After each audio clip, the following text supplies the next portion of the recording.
Channel of Vadodara.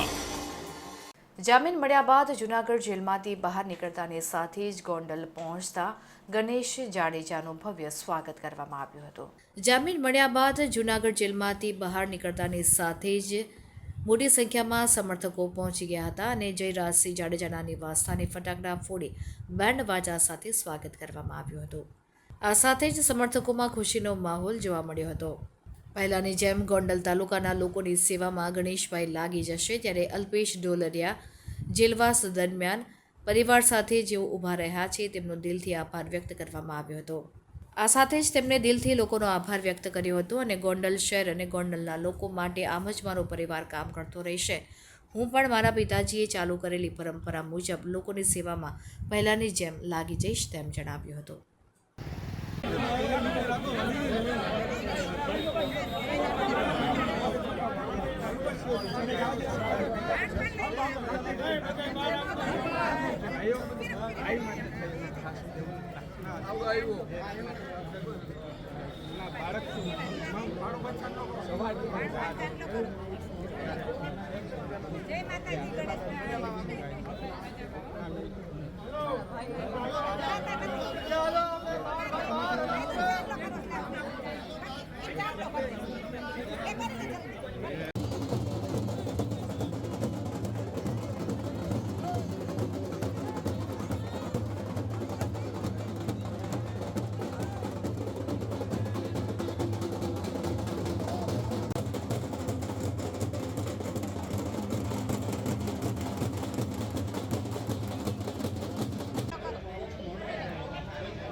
ખાસ કરીને આજના દિવસે સૌપ્રથમ તો ગોંડલ શહેર તથા ગોંડલ તાલુકાના સૌ વડીલો, સૌ માતાઓ, બહેનો અને યુવાન ભાઈઓનું હૃદયપૂર્વકથી ખૂબ ખૂબ આભાર માનું છું. કારણ કે મારા જેલવાસ દરમિયાન જે રીતે ગોંડલ શહેરના લોકોએ મારા પરિવારને અને મને જે રીતે સાથ અને સહકાર આપ્યો છે, એ જ રીતે સમગ્ર ગુજરાત અને સૌરાષ્ટ્રમાંથી મારા મિત્ર વર્તુળોએ તે પૂરેપૂરો સાથ અને સહકાર મારા પરિવારને આપ્યો છે. એ બદલ નતમસ્તક સાથે સૌ લોકોનો હું હૃદયપૂર્વકથી ખૂબ ખૂબ આભાર માનું છું.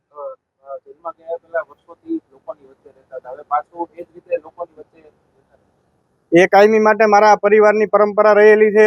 ભૂતકાળથી જે રીતે મારા પિતાશ્રીએ ગોંડલ તાલુકાનું નેતૃત્વ કર્યું છે, ત્યારબાદ છેલ્લા 2 ટર્મથી જે રીતે મારા માતુશ્રી નેતૃત્વ કરી રહ્યા છે, એ જ રીતે ભવિષ્યની અંદર કાયમી માટે હું ને મારો પરિવાર કાયમી માટે લોકોની વચ્ચે છીએ. લોકોની સેવા માટે જે પણ કાંઈ કરવું પડશે આગામી સમયની અંદર પૂરેપૂરી રીતે કરવાની અમારી તૈયારી છે.